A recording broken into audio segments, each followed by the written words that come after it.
You are cruising at 35,000 feet, sipping your coffee, and you just happen to glance out the window.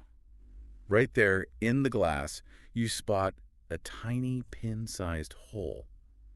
I mean, is the plane depressurizing?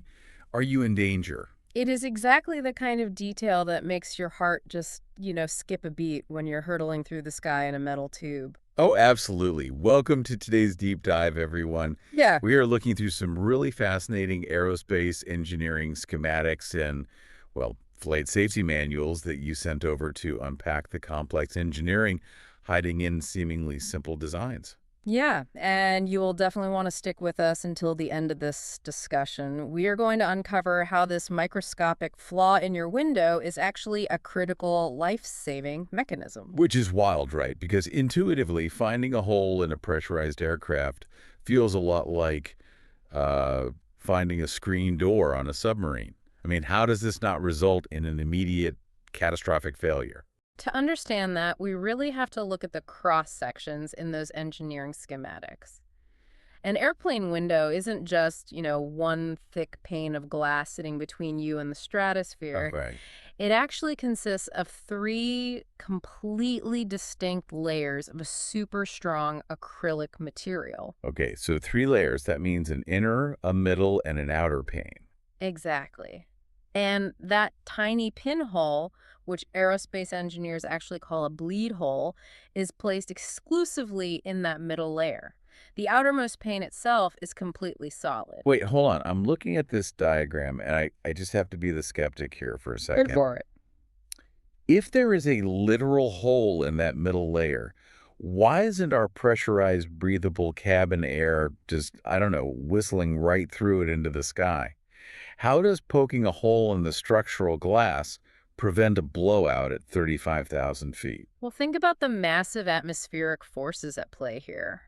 At cruising altitude, the air pressure inside the passenger cabin is artificially pumped up to keep you breathing comfortably. Yeah, obviously, because outside the air is dangerously thin. Right, so the cabin air is desperately trying to expand outward toward that low pressure. So the high pressure inside wants to violently escape. Precisely. Now just imagine a pressure release valve on a pressure cooker. That bleed hole acts in a very similar way. The breathable cabin air pushes right through that tiny hole in the middle layer. Oh, wait, so it fills the small gap between the middle and outer panes. Yes, exactly. So the air isn't escaping the plane entirely, it's just moving into that sealed gap.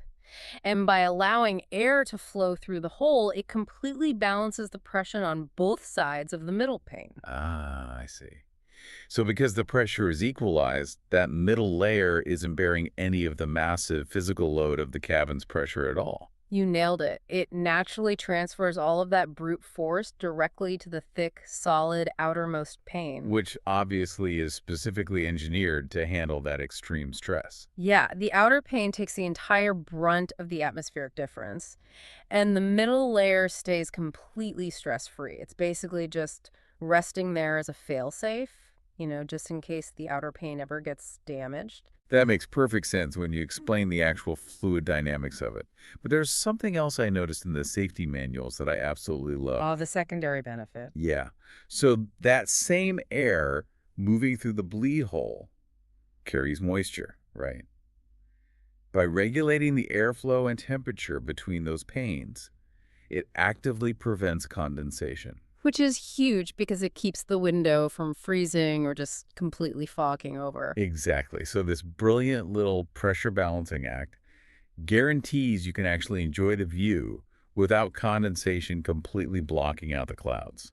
It really goes to show that the terrifying little pinhole you spot at 35,000 feet isn't a crack in your safety at all.